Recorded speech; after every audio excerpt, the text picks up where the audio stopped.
First thing you want to do is wake up and smile, right? I tried that. That didn't work.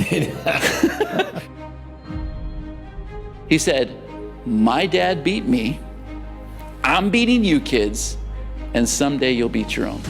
But something snapped. And you know what? I decided right then and there. I said, okay, number one, I will never beat my kids. Number two, I will never touch a wife if I ever have a wife. And number three, I'm gonna become a cop so I can put SOBs like you in bracelets. E-learning is the key. Okay. That is such a big word. That's a $325 billion word. How much is now? They expect, this is a big aha moment, they expect e-learning to be a $325 billion market.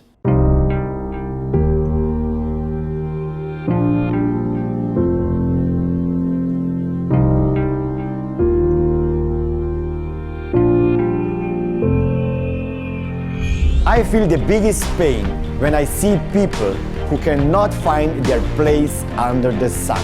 Unmotivated, sad, and desperate people. Business owners, entrepreneurs, suffering from burnout, stress, and boredom, and no time for their family. My biggest goal is to help them realize that this world provides enough opportunities for everybody.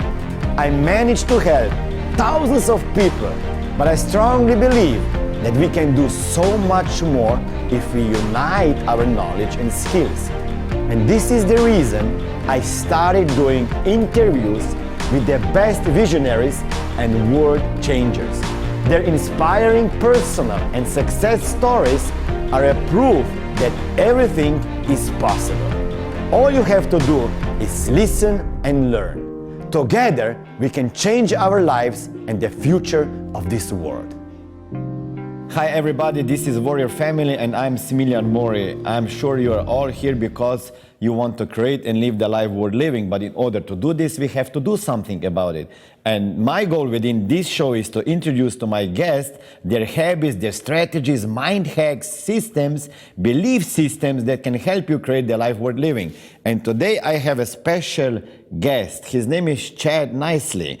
He started with his online marketing business in 1998, and on first day he generated $3,000. That is back then where no Facebook existed, no Instagram, nothing. He's father of two beautiful girls, and he is real entrepreneur. Welcome, Chad, to my show. Thank you. Pleasure being here. Yeah, I'm so happy to have you on my show because I see we share same history. You used to be a police officer. I used to be a police officer. Old school, yes. Law enforcement background, yes. Let's start with this. Why did you get into the police? Oh man, that's painful. You sure you want me to go there? All right, so I can be honest and transparent here. Absolutely. All right, so I grew up, I had a mean-ass stepdad. Meanest stepdad you'd ever meet in your life. Very abusive. And so one day, I finally had the courage to stand up to the biggest, toughest guy I knew in my life.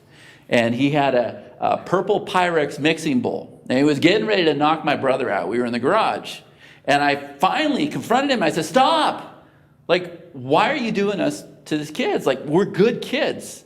And he said something. And I would ask you this question. Can one moment change your life? One moment. Do you think so? I think so. He asked me his question. This is what he said. He said, my dad beat me. I'm beating you kids. And someday you'll beat your own. Powerful stuff, right? You can't say I didn't warn you. And you know what? Boom, something snapped. How old you were there? I must have been 7 or 8, but something snapped. And you know what? I decided right then and there. I said, okay, number one, I will never beat my kids. Number two, I will never touch a wife if I ever have a wife. And number three, I'm gonna become a cop so I can put SOBs like you in bracelets. 18 years old, I went, enrolled in the police academy, and the rest is history. So I had a why, and it was a boom, split-second decision. It could be any other way too, if you put another meaning to it. Oh, there's tons of meetings. Yeah. So it was probably out of the frustration. Oh, there could have been a lot of things happening. Like, you talk about some real obstacles and false beliefs that you have to get over. So what were some false beliefs or limiting beliefs that you had in your life from the childhood? Well, I mean, I was always told that I grow up to be a POS. You know what that is? I don't want to be inappropriate, but, you know, basically I was told, like, not to offend anybody, but I was told, you will grow up to be a piece of shit. I heard this consistently. Never saw love, never saw trust. Instead, I heard things like, money doesn't grow on trees. What do you think I'm made of money? Like, over and over and over. Never saw my parents kiss, never saw affection, never saw any of those things. If you don't think that those don't affect you in life, guess again. So how did this affect you in your life later on? Well, it made me bound and determined to prove that I can become somebody in life. And yeah, there's times, you know, the thing is you have to forgive, forget, move on. You know, and there's things that you can do to do that. I'm not the only one that's gone through circumstances like this. I'm sure a lot of people can relate. But yeah, there's times where, you know, you have obstacles. There's things you have to deal with. So your stepdad is still alive? You know, I don't know, and I don't care. So you didn't make peace with him yet? No, and I never will, and I don't have reason to. I don't have reason to. Because of that, I knew the kind of father that I wanted to be in life. And I think that that has just turned out to be extraordinary, honestly. And I think that if I hadn't lived the life that I lived, I wouldn't be providing the life today that my kids have. So what is, you mentioned the word of a father. What is the hardest thing for you of being a father? Well, I'm divorced. This business, if you don't have balance in your life, if you're just focused on the money and chasing after shiny objects, and if you're frankly neglecting your family or whatever, hey, you know, I speak at an event and I'll tell you, there's a light switch that can go out and this room can get very, very dark and your life can change, boom, that fast. And so for me, divorce was death. And so the hardest thing for me has been bringing two amazing children in this world and not being able to be a part of their life each and every night, and tuck them into bed and pray with them and everything I'd like to do, everything I planned on doing. And the reason why is because I didn't have balance, I wasn't responsible, and I had to grow up. Thank you for sharing it. So what was the biggest mistake you did that brought you to the biggest mistake? You know that old saying, you don't know what you got till it's gone? That was my biggest mistake. So I'll say this to anybody that's watching. If you have the opportunity to go to dinner with your wife, put that phone away. If you're talking to a team or your marketing team or developers like I was doing, put that phone away. Like, there's only, today I'm 42 years old, and I realize how fast life goes. Been in this business 20 years. It goes fast, right? The things that are most important to us won't necessarily be there if we don't take care of them and if we don't value them. I didn't value my family. And so one day, that light switch went out, and they were gone. I didn't have balance in my life. Today, I have balance. I'm aware of these things. I've been given second chances. But I also believe that everything happens for a reason. And I've been able to share this story with thousands, maybe hundreds of thousands of people all around the world. So maybe that's why things happen to us. Yeah, maybe it's a blessing for somebody too. Yeah, maybe. So how often do you see your daughters? I see my daughter every other weekend. Now, I recently moved to Vegas full time, and my little girls live in Wyoming, and there used to be a direct flight from Vegas to Wyoming. They don't have that anymore. So now it's a bit of a struggle to get there. But I still try to get there. And there's an app called Marco Polo. And if anybody's separated from the kids, vacation, visitation, whatever it is, download that app. And you can stay in constant contact with your children. Marco Polo. It's a video app. And it goes back and forth. It's free. It's brilliant. And so we talk every day. Every morning, every night, I try to talk to my kids. Even if they don't respond, they know that Dad took the time out, and I love you, I'm proud of you, I miss you. Every day, right? It's important. The kids need to hear these things. How long you been divorced? I divorced in 2012. Yeah, tough subject. So how did you explain this to your kids? How did I explain it? Yeah. I don't think anybody explained it to them. It's a part of life, but they had a strong foundation, and so they were okay. Kids, they're resilient. They stay busy. They were okay. It's part of life. Yeah, of course. But I can see that you have big influence your kids. I try. You have Katerina. She is already 13 years old, and I saw her on stage speaking in front of a big crowd. A big moment for that little girl. So that was something, those years that you spent with them.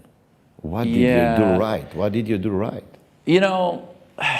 When I was in their life every day, even though I was busy, I involved my kids in everything. Like my little girl would go with me every day. We would go hop in the car and we would go to Starbucks. And she would always, the girls at the Starbucks, they knew her. She would hold her hand out and she would get her little vanilla latte. Now, there was no coffee in the drink, but she didn't know any better. She just knew she had a coffee like her dad, right? That's one of my obsessions. And so they've always been involved with everything I do. So I've always done a lot of sales videos, green screen videos, you name it. And so the green screen would be up, and I have actual videos, you can find it on YouTube, where these little girls at 3 and 5 years old are scripting. They're shooting videos, and then Dad would go and knock out the screen and put Disneyland behind it, or it's all they've known. All they've ever known is this business. And they've always been like very fun and supportive of it. And so I've always made it a positive thing with them, so it was kind of a reward for them to, be able to shoot their own videos. And Katerina has actually gone out there and done videos for very well-known marketers and helped them launch their products. And, 13 years old. She did this at 12 years old. So the first thing is she's worked with business owners. She's helped them go out there. She's shot like Facebook ads and stuff like that. Actually gone and loaded the Facebook ads. And then she turned around and people have challenged me. They're like, that's not really your daughter. I'm like, watch the video and you will see her. I'm holding this iPad, which is all you have to have. I'm holding this iPad and she's introducing herself, and then you see her like using Photoshop and she's talking you through it and everything else. Like she created a course at 12 years old.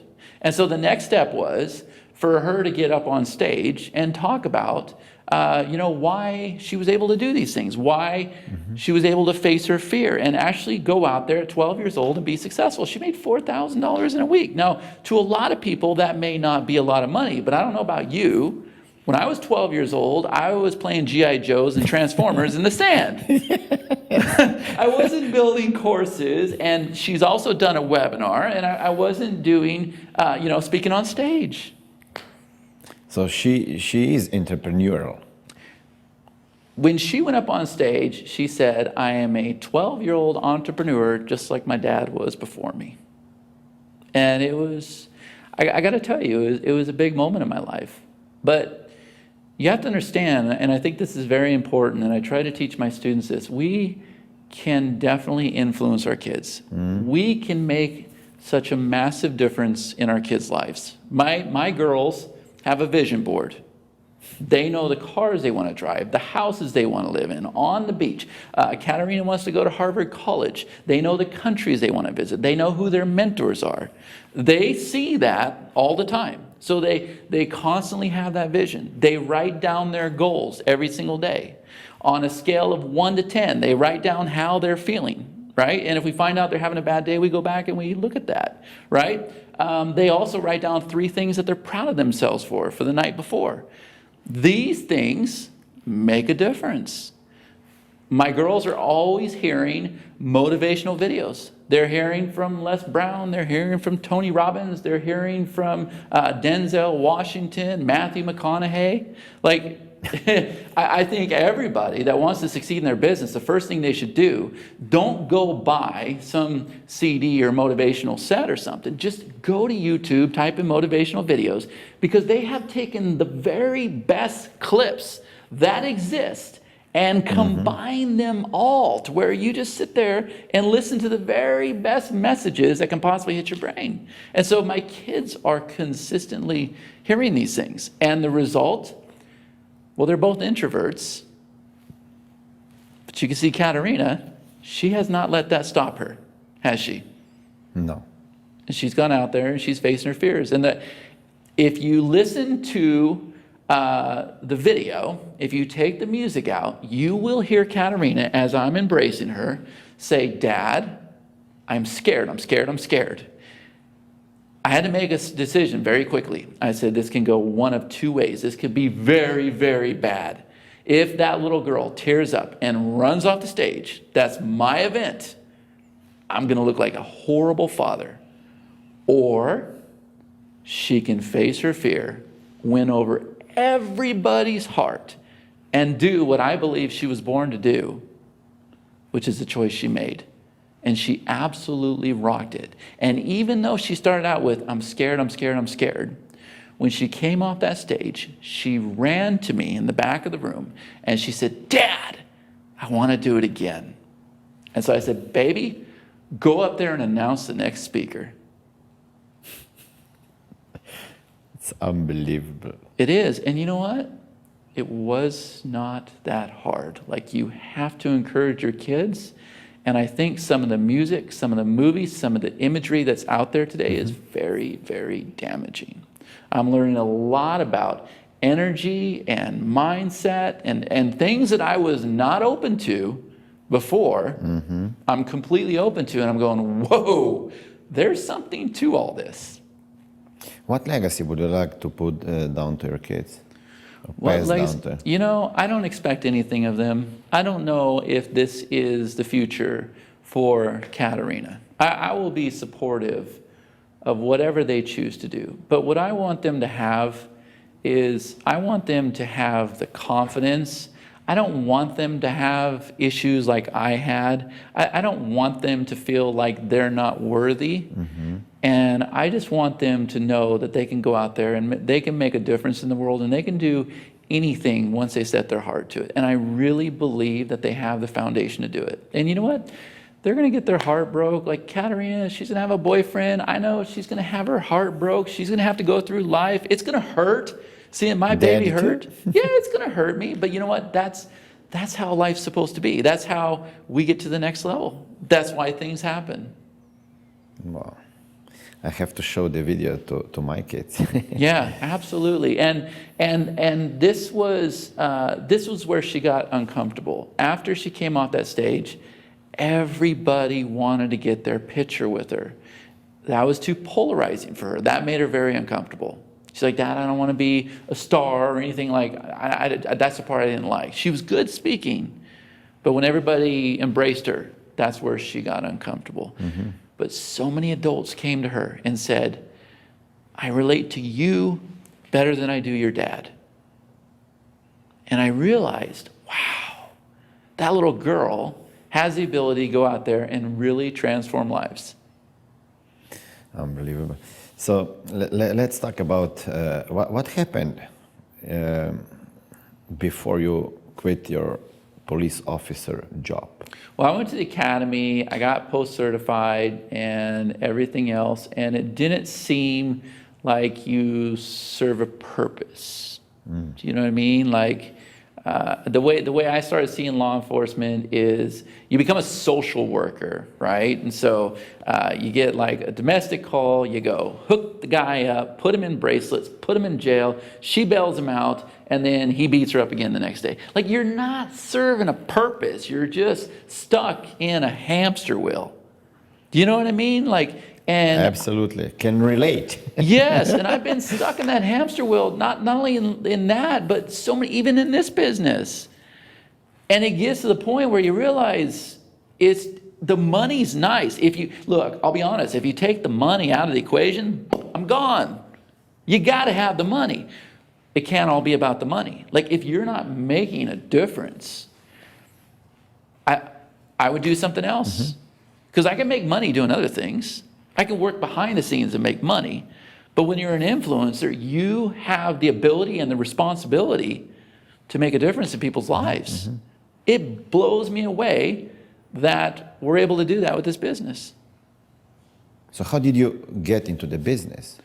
So here's what happened. I got into the oil field because that's where I thought the money was. This is in Wyoming. I started working for my dad's company, and situations arose, and pretty soon I was put in charge of financing. So I learned about balance sheets and profit and loss reports. I started working with bankers and the IRS and CPAs, and I found it to be rather interesting and easy, and I was good at it. I was reconciling bank statements, all this stuff that, man, I got a degree in administration of justice, right? So through that, I said, I can own my own businesses. So I went out there and I opened a gift shop. We rocked it out. But the reason why, I learned a valuable lesson. We would go out there and find the most unique items we could possibly find, and the most expensive ones, and we would go and, you know, triple, quadruple the price, and people would buy because they wanted quality. They were tired of garbage. So we did very, very well. And through politics, that store shut down. And I had this vision. When I was a teen, 14 years old, I worked for a place called Lito's. And Papa Lito worked for Pat's King of Steaks in Philadelphia. And Pat's King of Steaks was known as the founder of the Philly cheesesteak. And so they taught Papa Lito how to make his own Philly cheesesteak. He would bring the rolls in from Amoroso, from Philadelphia, and he would put the meat on the grill and the onions, and he'd put the cheese on top, put the roll over it, flip it. Like, there's a science to this whole thing. And so I learned to do that. And I told Papa Lito when I was 14 years old, someday I'm gonna open my own restaurant and I'm gonna serve these Philly cheesesteaks just like you showed me. And so later on in life, I did just that. It was called Philly Steak and Company. And we brought that Amoroso in, and we did it exactly like Papa Lito told me. Very, very successful with it.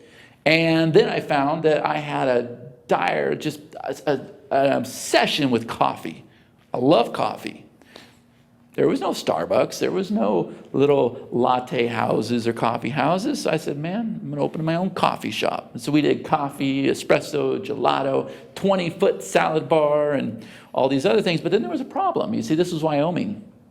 There's one thing Wyoming doesn't have. You know what it is?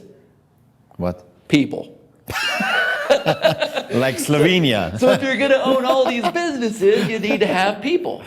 And so that's where the internet came back in my life. And I said, okay, I got to start learning SEO. I got certified for SEO from some company in 2009. I found that certificate the other day. Got to start learning SEO, learn to drive traffic and everything else so that I can succeed with my businesses. And so through that, I learned traffic and online marketing and started to become very successful. And when you're successful, you teach your students how to become successful. And then pretty soon you develop your own systems and processes and strategies. And now I own a software company. Which is an online training platform. E-learning is the key. Okay. That is such a big word. That's a $325 billion word. How much is now? They expect, this is a big aha moment, they expect e-learning to be a $325 billion market. In how many years? By 2025. So you can, that's according to, so you can see, I'm all in. In 2015, I think it was 50. Yeah. And then it doubled in 1 or 2 years. Oh yeah, it's insane. And every college, the high schools, the grade schools, everybody's going to e-learning. And so, yeah, I'm all in on this. I'm in on two things. Because, look, our business is changing. It's under attack. When they had Zuckerberg up on Capitol Hill, that was not a good thing. And when that senator asked him, do you think it's a good idea to instill the Digital Protection Agency Act? Hello, he didn't just come up with that. There's something coming down the pipeline. And online marketing, I believe, is going to change. There's two things I teach my students to be focused on. Number one is e-learning, and here's the reason why. E-learning is the future of education. Yeah, I agree. Number two, I teach my students to go out there and work with real brick and mortar businesses. I don't think there's ever going to be a three-letter governmental organization like the FTC, the FCC, that steps in and says, you can't help that coffee shop grow its business. I think you're safe with those two things. And so that's the direction that we're going, and that's the direction we've gone with our software company. So how can you help brick and mortar businesses with e-learning? Two separate things. Yes. Two separate things. So here's the thing. I believe that people all around the world are no longer going to show up to a 9-to-5 day job. Instead, they're going to sit there in the comfort of their home, on their sofa, they're going to take out their laptop, they're going to log into a site, and they're going to develop skills and abilities that are going to help them with their job, with personal development, with their relationships. They're going to go through a training portal, and they're going to start watching videos to help them develop those abilities. I think that's the future. And I think that we are at the infant stages of this whole entire e-learning thing. You know, and so people are like, well, I've heard of training courses before. I've heard of memberships. Yeah, because you're in this marketplace. But the rest of the world, this is a new thing, right? And so it's a great opportunity when somebody recognizes that. How is different your e-learning? How's it different? From other competitors. I won't name them because they didn't pay me. So here's the thing. But really, you know, there are many platforms out there. Yeah. I check them like. Yeah, we're revolutionary. And the reason why is, so I'll have people, I'm not going to give away the process here on the call, but I have people that fly to our home in Vegas, and we will sit down with them, and we will create a course right there in a matter of hours. We will do it. We have a revolutionary process that's different than anything you've ever done. But the second thing is, other people can build courses in a week, month, whatever. It doesn't mean your students make it to the end. Matter of fact, I looked up a statistic the other day and said 4% of all students who enroll in a course actually make it to the end. It's so terrible. Here's the reason why. Here's another big keyword. It's gamification. So our system has the points, the badges, and the rewards to really encourage somebody to get to the end of your course. It keeps them moving. And not only that, it uses social proof. So it says, hey, 50 people have already received this badge or this reward. You need to as well. You see, so peer pressure kicks in. So the enticement is unlike anything you've ever seen before. And then the last thing, I'll give you 3, is the monetization. Banners, news tickers, pop-ups, light boxes, buyer behavior. This was a dream come true for me. I've used a lot of membership platforms and course builders, and they all took too much time because I am a machine when it comes to producing content and producing products. And I needed something that was fast. I got it down to 2 clicks. Really? Really. Matter of fact, we're getting ready to host a masterclass as soon as I get back to Vegas. It's a 3-part class. And the hook is, we guarantee that you will build a course on our platform in the next 3 days for free, using our platform. So how do you charge for somebody hosting the courses on your platform? So the idea is to get word out about our platform. And so we know that if we can do that, which we can, it's an easy task. If we can help you build a course and you have it gamified and you have it on our platform, you will continue to keep the platform after your free trial. Make sense? Yes. And I could go out there and charge $297, $497, $997 for this training if I want to. But our goal is to boost our subscriber base.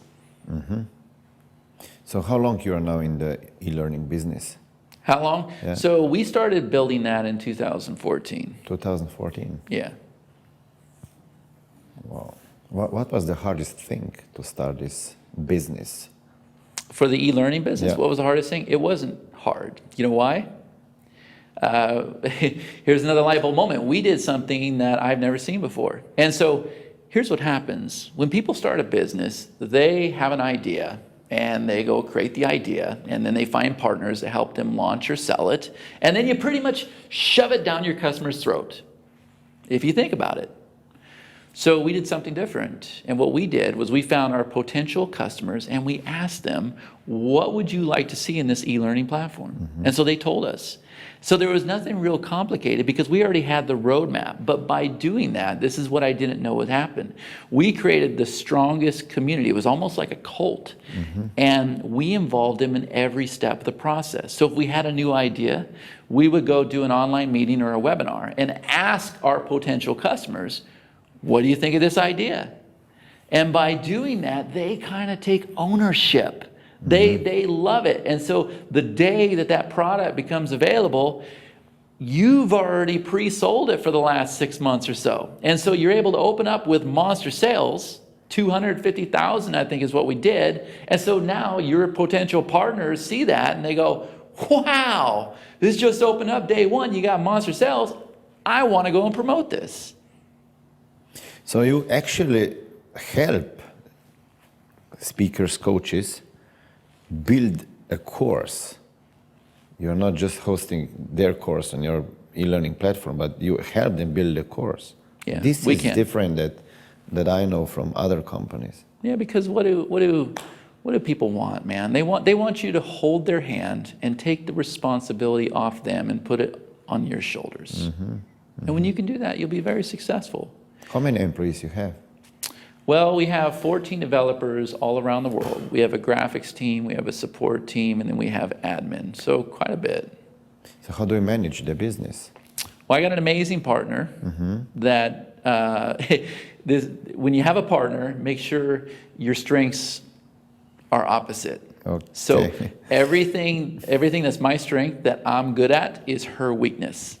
Okay, so I'm good at video, good at interviews, good at marketing, good at graphics, good at sales copy, but I can't balance a checkbook no more, right? I just burned out with it. I'm horrible with directions. Everybody thinks I'm big with technology. I can't turn the TV on half the time. I have to have my kids do that. I'm an internet guy. And I teach relationship marketing. That's not technology, right? So I have a partner that her skills and her abilities are opposite of mine. And so that right there is like the perfect fit. You know, that's a perfect balance. And I've had partners where if we have the same gifts and the same skills and the same ability, it's like this. Yeah, crash. It's horrible. Yeah. There's also something else, and I don't want to freak anybody else, but I've learned this. I had to learn about the signs. There is a certain sign that I absolutely cannot work with. So I'm an Aquarius. I was born in January, okay? And I don't mean to offend anybody, but this is what I looked at. There's a system called Trello. Trello is like a free project management system. And here's what I want people to do. Go list out all the signs, and then take everybody that you've ever had a business relationship, a love relationship, whatever the case may be, and put it in the column, whatever their sign is. And then what you can do with Trello is you can assign labels to it. And so if the relationship was good, mark it green. If it was okay, mark it yellow, meaning it wasn't good, wasn't bad. And if it was bad, mark it red. And what you will find is one whole column will end up being red. Isn't that amazing? And so guess what? Now I know. Now I'm dialed in. I was at an event the other night, and there's certain people, I'm drawn to Leos. Like, whoom, like we have a great relationship. All the greatest relationships I've been in, both business and love, personal, everything, have all been Leos. Very, very good, right? Yeah. And I know that just by looking at somebody, that boom, that's a good sign for me to. And then there's other people, I'm like, man, that guy right there, he's standoffish, like we're not going to get along. And if we try, it's like, I don't know if you've ever talked to somebody, and like you and I get along very naturally. But there's people here that you struggle to find something to talk about. Yeah. And what I have found is we're usually opposite signs. We're not even supposed to be in the same country together. Okay. Now here's what's crazy about this. Years ago, I wouldn't have been open to any of this.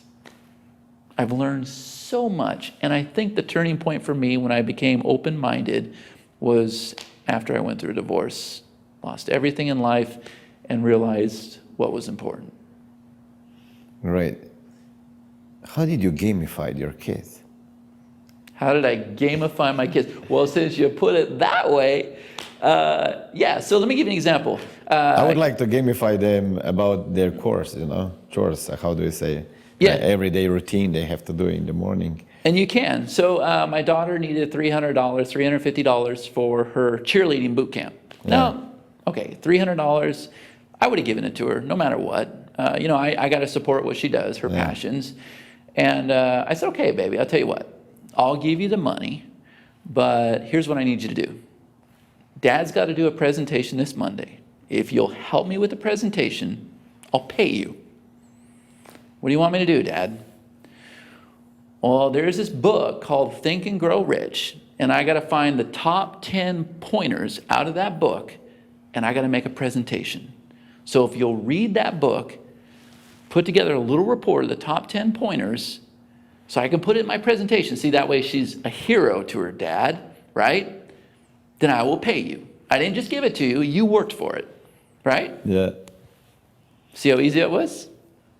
My kids are introverts, and I remember we were just visiting Vegas. This is before I moved there, and we were on the Strip, and it was middle of summer. It was hot, like 112 or something. We walked the whole entire Strip, and they were exhausted. But we got to the end of the Strip, and I think it was a New York hotel, and we got in there, and my girls saw these little heart-shaped sunglasses. Now, my girls are not material-oriented. They're not motivated by material things at all. Matter of fact, my girls' love language, which very important to know. Not only is it important to know your kids' love language, it's important to know your partner's love language. My lead developer, I know that he's all about gifts. And so I'll send him a bottle of Johnny Walker. And we used to have like a love-hate relationship, and now it's just smooth. I got another lead developer. He's words of affirmation. And so every single day, I just need to compliment him. Tell him he's doing a great job, right? That's all he needs. That's his love language. So when you look at it, you say from a partnership, that doesn't make sense. Oh, it makes a lot of sense. Not just love, but also in a business. But also know it with your kids. My kids are words of affirmation and touch. Gift is at the very, very bottom, right? So I've never seen them motivated by anything, but there was these heart-shaped sunglasses. I think they were only like $4. Not a big deal, not a lot of money. And they wanted these, and it threw me off because I've never seen them want anything. So it was like a pattern interrupt for me, and I said, okay, I'll think about it.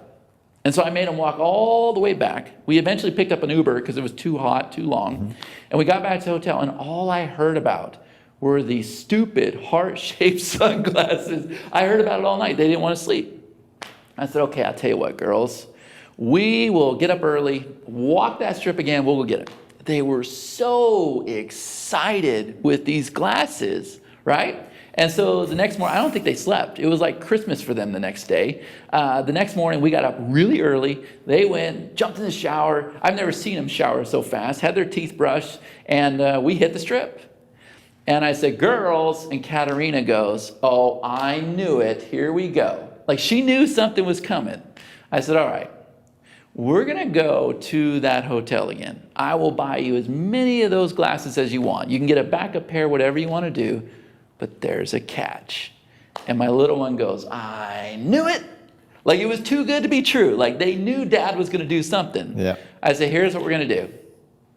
As we walk down the Strip, and my kids are introverts, they're scared of their own shadow.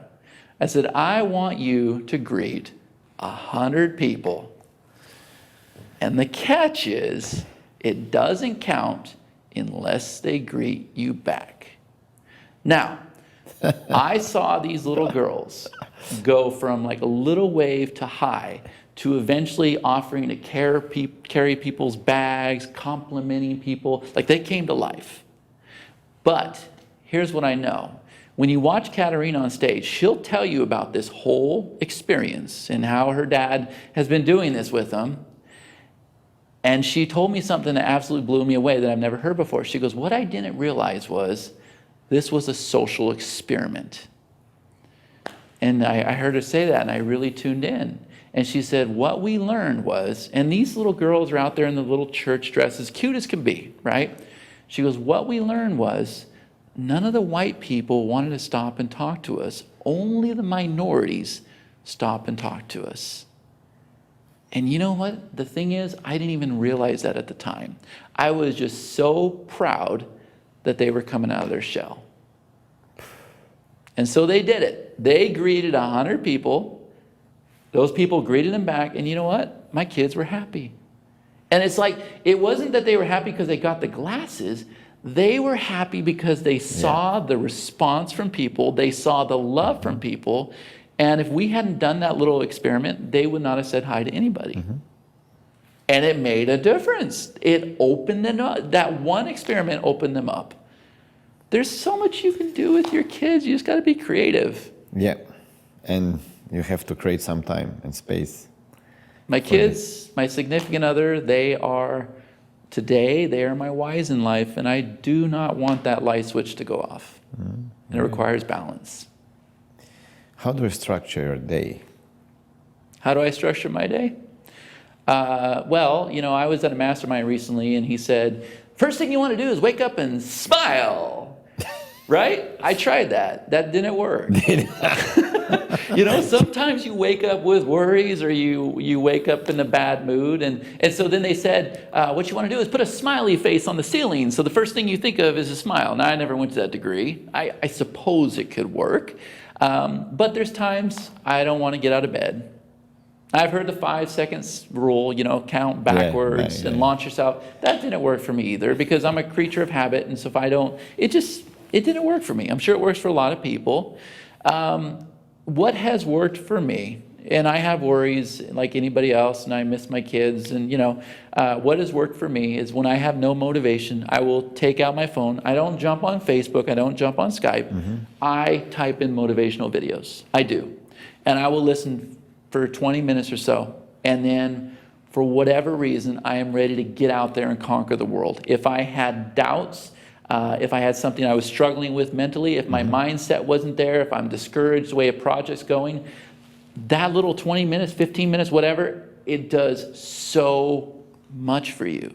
And so then I have a pretty large shower, and I'll sit there and I will close my eyes. I really do this, and I will find things that I am grateful for. I'm grateful for my kids. I'm grateful for my health. I'm grateful for the gifts, skills, and abilities that God has given me. I'm grateful for my beautiful significant other. I'm grateful for the house over my head, right?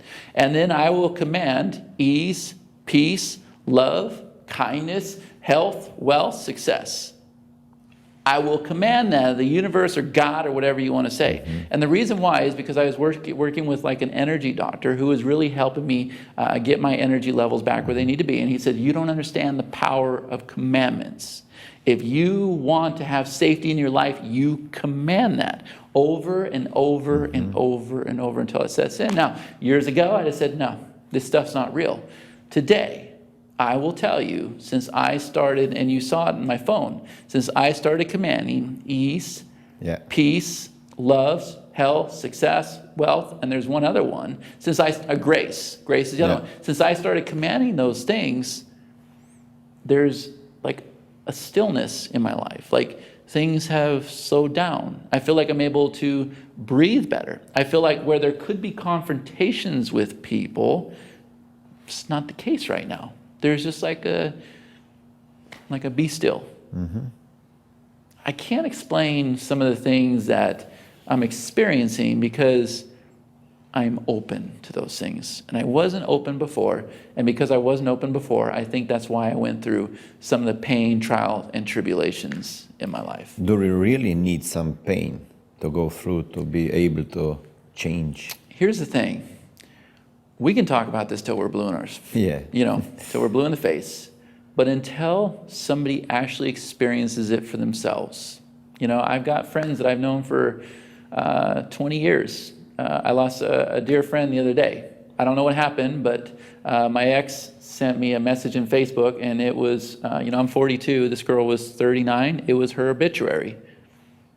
I don't know what happened. That woke me up. I had two other friends they definitely lived life to the fullest, and they went and hopped on a plane to vacation in Costa Rica, just married, and the husband went and jumped in the waterfall, in Costa Rica, which I wouldn't do that because I don't know if there's snakes or lizards or Loch Ness monsters down there. It's Costa Rica, you know, but he jumped in there, started drowning. She jumped in after him. They found both their bodies.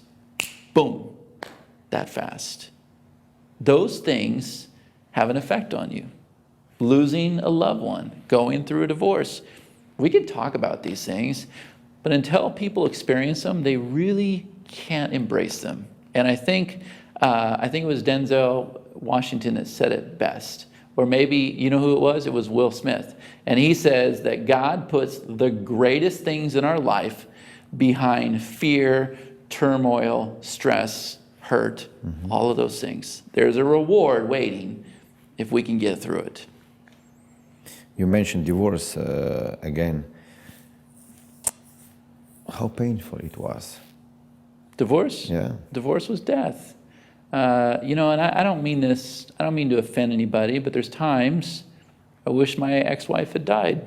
Not because I hated her or, you know, I'm wishing anything malicious, but with death, there's nothing.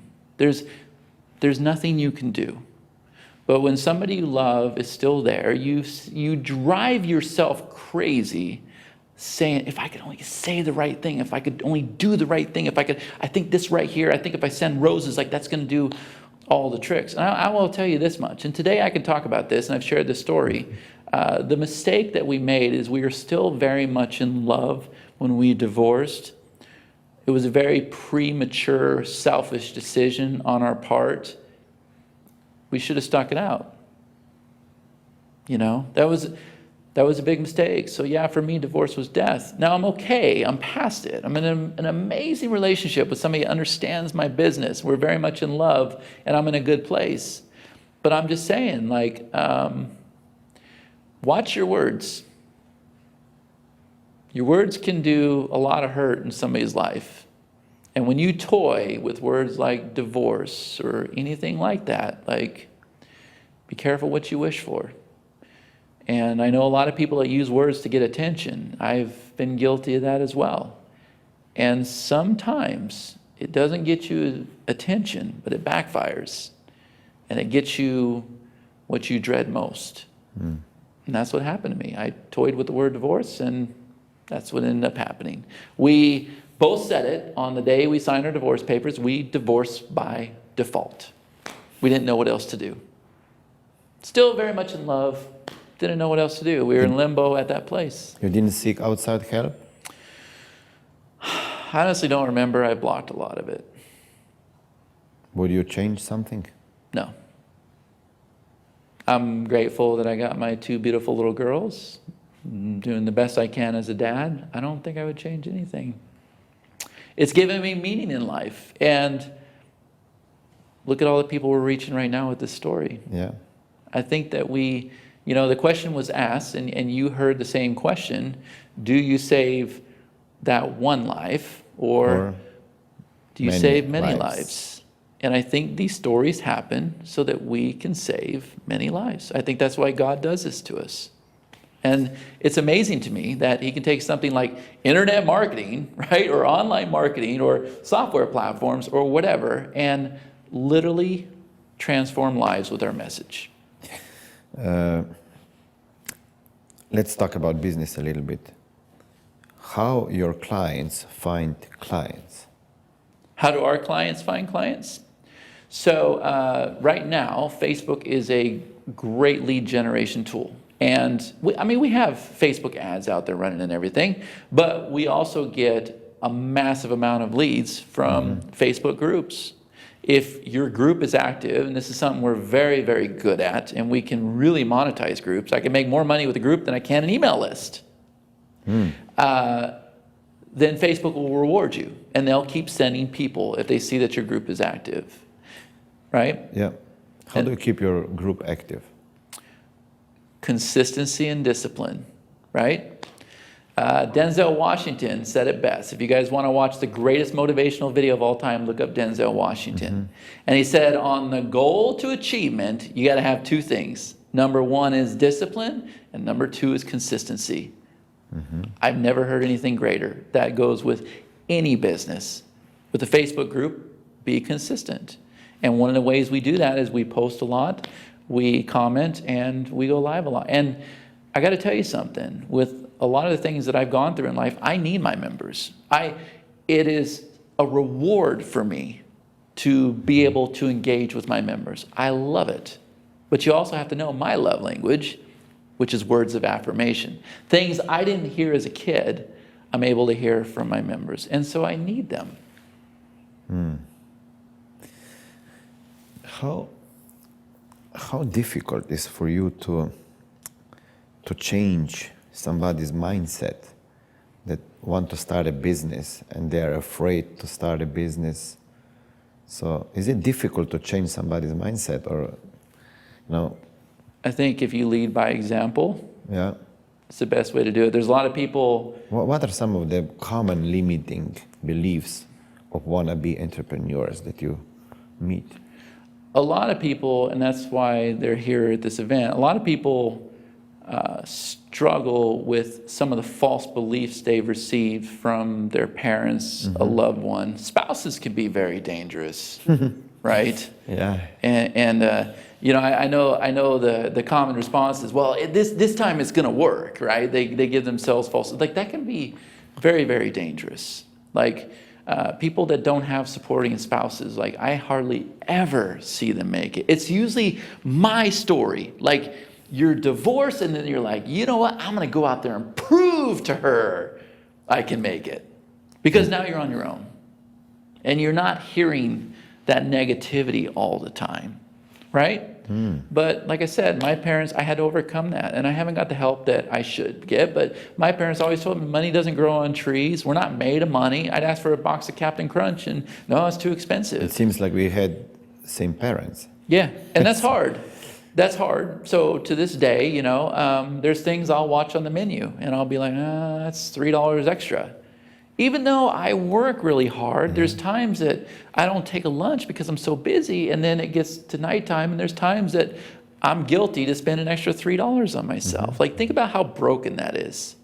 And the other thing is, you know, as those limiting beliefs entered my childhood, I now have money blocks. I don't believe that I am worthy of money. And so if you imagine, and I'm just being real with you, if you're out there, you know, launching products and doing webinars and speaking on the stage, like, money flows. It will come to you. It's very hard for me to meet it because I've learned that if I help people and give out money, they will accept and they will like me. Remember, the words of affirmation, right? And so it's been hard for me to know my worth. If somebody is happy with what I'm doing, I don't necessarily have to be paid because words of affirmation. Yes. I want them to be happy. And so that's where my partners come in and really balance things out, and it's been like, no, this will cost you $10,000 to work with him or whatever it is. And so now we have balance because I was a loose cannon, out of control, and gave away a lot of money. And unfortunately, people don't pay you back. They don't see it as a loan if you're doing well in life. They just think you don't need it. It was a gift.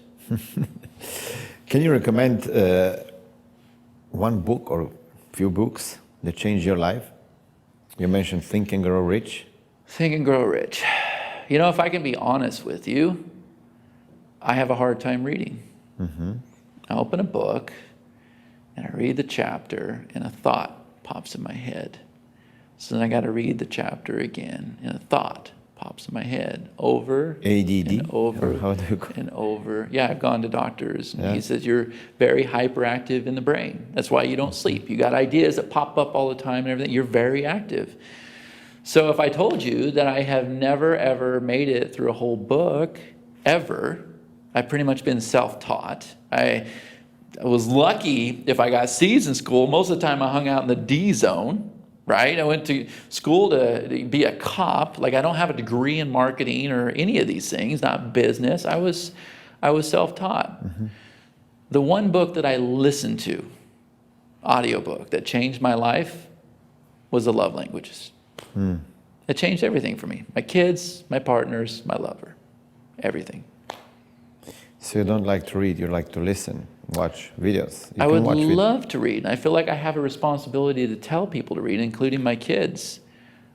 I'm not capable of it. How do you manage your time? Very poorly. Very poorly. There's things that I am really good at. And then there's things that people take for granted. I miss half the appointments out there. Desktop's a mess. I save everything on the desktop, to the point where the computers will crash, and then IT guy comes in and gets mad at me. And I'm not good at managing time. And so when you're not good at something, instead of focusing on your weakness, focus on the things that you're good at and go from being good to excellent. And so the things that I'm not good at, I bring in other people to handle. So it's not difficult for you to delegate? It is. I find many entrepreneurs, including me, it's not that easy. It is. And I'm a perfectionist. And I work fast. And people can't keep up with me. And so I get very impatient. It is hard. And some things are your baby, and you don't want to let other people in because you're scared that they could hurt your baby. I can imagine you cannot meditate. I've tried. I know it's important. I believe in it. Yeah. I've tried, and I've used like Brain FM and things like that, and I get too many things on my mind. I can't. So how do you relax? How do I relax?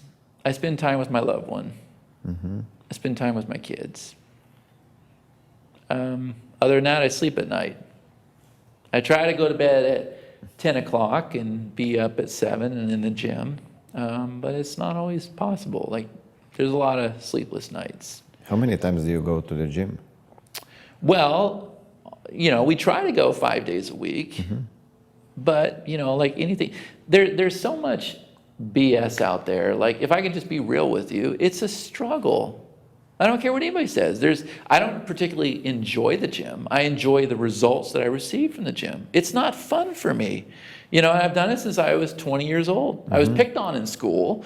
So I said, screw that. I'm going to go work out so these guys can't pick on me anymore. And lo and behold, I could then get a girlfriend. So I've always done it.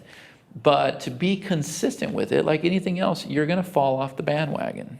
It's just important that you get back on. But we strive for 5 times a week. That's nice.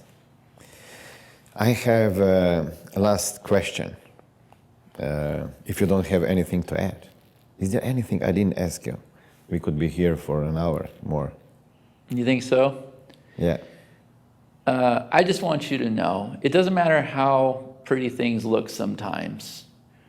When you pull back the curtain, we all have the same struggles. Yeah. Right now, I'm struggling with the things I eat. I'm hearing these conspiracies about, meat causing cancer and everything. Like, I don't know the right answer. The only conclusion I can come up, and we were thinking about this today. My grandparents died very, very happy. They lived, in their 70s, 80s. There was none of these conspiracies, theories, stories out there. They just ate whatever was available. And they went happy, And I feel like people spend so much time worrying about these little things when no matter what, we have a date with destiny anyways. Do you know what I mean? Like, I just want to find a way to go through life without these worries, but still have balance and be definitely consciously aware. Nice. But I didn't know that until I hit the age of 40 and went through divorce. And at this point, I'm like, whoa, life is halfway done. And if those 40 years go that quick again, I'm gone. Because they went quick. I can remember sitting there playing Super Mario Brothers and Zelda when I was just a little boy. And if it goes that fast again, boom, I'm done. Yeah. And so this part here, it's not about the money anymore. The money's still good. We appreciate the money. It's about really making a difference and building those deposits in life that are going to matter when we get to here. And so this part of my life, I want to be a good person. I've made mistakes over here. I don't want to repeat those mistakes. I want to learn from them, and I want to be a good person. And at the same token, I want to help other people do that with me. I want to take them on the journey as well and be very prosperous and rewarding at the same time. Last question. I call it power message. Just pretend for 5 seconds that you only had 5 seconds to live. What would be the last message you would send to your kids? Something that they would remember. I love you. I'm proud of you. I miss you. Wow, thank you very much. I love you too. We love you too. We are proud of you. And we are missing something if you don't watch our show. Thank you very much, Chad. Thank you. It Appreciate was a pleasure it. to Yes, have sir. you here. Yes, sir. I'm looking forward to meet you in Las Vegas. Absolutely. Thank you. Thank you.